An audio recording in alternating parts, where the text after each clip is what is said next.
ശ്രീ ഗോപികൃഷ്ണൻ, ഇത്തരമൊരു പ്രചാരണം ഈ തെരഞ്ഞെടുപ്പിൽ മുന്നോട്ട് പോകുന്നൊരു ഘട്ടത്തിൽ ബി ജെ പി എന്ന പാർട്ടി അതിൻ്റെ നേതൃത്വത്തിൽ നിന്നുള്ള ആളുകളാണ് സംസാരിക്കുന്നതെങ്കിൽ സ്വാഭാവികമായി അത് ആ നിലയിൽ തന്നെ കാണാം.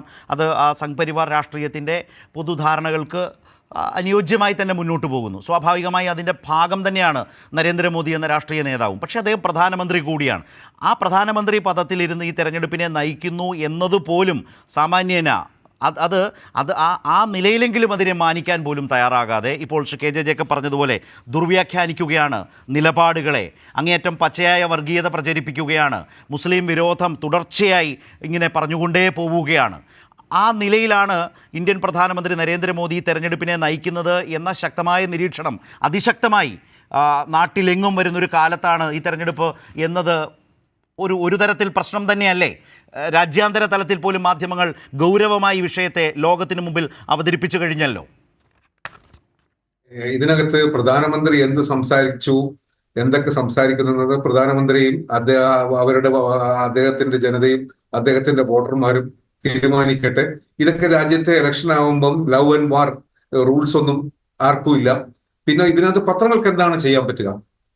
പത്രങ്ങൾക്ക് എന്താ ഇതിനകത്ത് ഏറ്റവും കൂടുതൽ ഞാൻ നോക്കിയിട്ടാണെങ്കിൽ ഇന്ത്യൻ എക്സ്പ്രസ് ആ വാർത്ത പ്രധാനമന്ത്രി സംസാരിച്ചത് മുഴുവൻ മൊത്തത്തിൽ റിപ്പോർട്ട് ചെയ്തത് ഇന്ത്യൻ എക്സ്പ്രസ് ആണ്.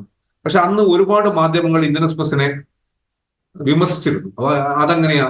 ഇന്ത്യൻ എക്സ്പ്രസ് എന്തിനാണ് ഇത്രയും പ്രധാനമന്ത്രി പ്രസംഗിച്ച പ്രസംഗം അതിനകത്ത് എഡിറ്റ് ചെയ്യും. നിങ്ങൾക്ക് ഇഷ്ടപ്പെടാത്ത കാര്യം പ്രധാനമന്ത്രി സംസാരിച്ചു കാണും.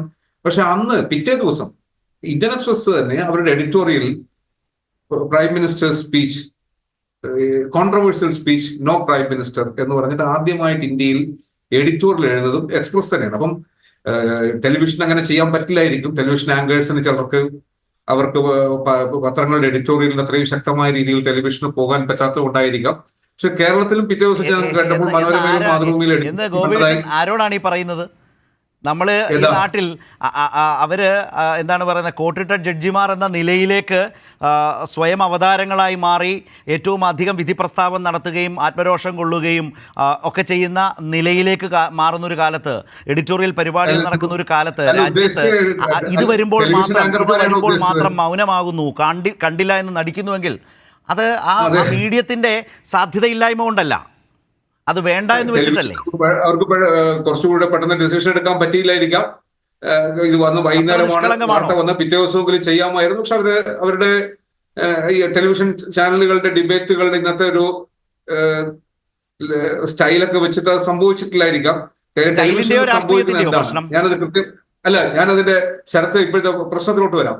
പ്രിന്റും ടെലിവിഷനും തമ്മിലുള്ള വ്യത്യാസം വരുന്നത്, ടെലിവിഷനിൽ എന്തോ നമ്മൾ കാണുന്നത് ഒരു വിഷയം ഇന്ന് ഇപ്പോൾ രാത്രിയാണോ പകലാണോ എന്ന് എല്ലാവർക്കും സംശയമില്ലാത്തൊരു കാര്യത്തിൽ പോലും മറുപടി പറയാനും പറയാൻ രണ്ടു വശത്തുനിന്നും ആളിനെ കൊണ്ടുവന്ന അവസാനം അതൊരു ഷൗട്ടിംഗ് ഡിബേറ്റ് മാച്ചായി മാറി ടെലിവിഷൻ ചാനൽസ്. പക്ഷെ പത്രങ്ങളിൽ എക്സ്പ്രസ് നന്നായി ചെയ്തിട്ടുണ്ടെന്നാണ് ഞാൻ നന്നായി വായിച്ച എഡിറ്റോറിയൽ എക്സ്പ്രസിൻ്റെതാണ്. No prime minister, controversial speech, no prime minister എന്ന് പറഞ്ഞാൽ എക്സ്പ്രസ് ചെയ്തിട്ടുണ്ട്. പക്ഷെ ഇതിനകത്തുള്ള പ്രോബ്ലം എന്ന് വെച്ചാൽ ഇന്ത്യൻ മീഡിയയുടെ വേറൊരു തരത്തിലുള്ള പ്രോബ്ലം പറഞ്ഞാൽ, അമേരിക്കൻ മീഡിയ ഇലക്ഷൻ സമയത്ത് അവരുടെ സ്റ്റാൻഡ് ഡിക്ലെയർ ചെയ്യും.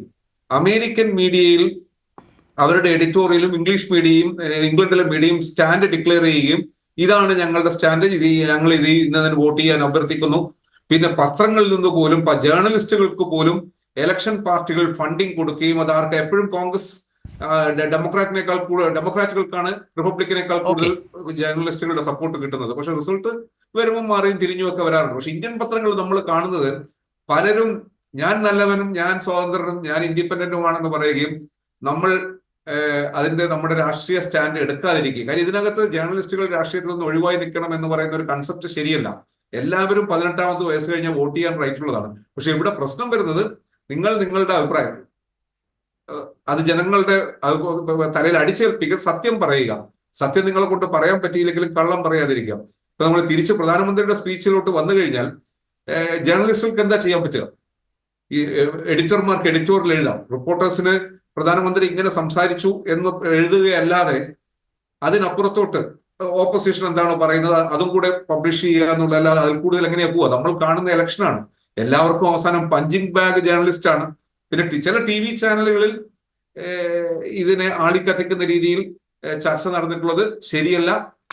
ആവശ്യമില്ലാതെ പ്രധാനമന്ത്രി എന്താണ് പറഞ്ഞത്, ആ സ്പീച്ച് അതുപോലെ റിപ്പോർട്ട് ചെയ്യുന്നതിന് പകരം അതിന് ഫർദർ ആളിക്കത്തിക്കാൻ ചില ചാനലുകളുടെ ഭാഗത്ത് ഞാൻ കണ്ടിട്ടുണ്ട്, അവരുടെയൊക്കെ പ്രോഗ്രാംസ് ഉണ്ടായിട്ടുണ്ട് എന്നുള്ളത് ശരിയായ നടപടിയല്ല. ശരി.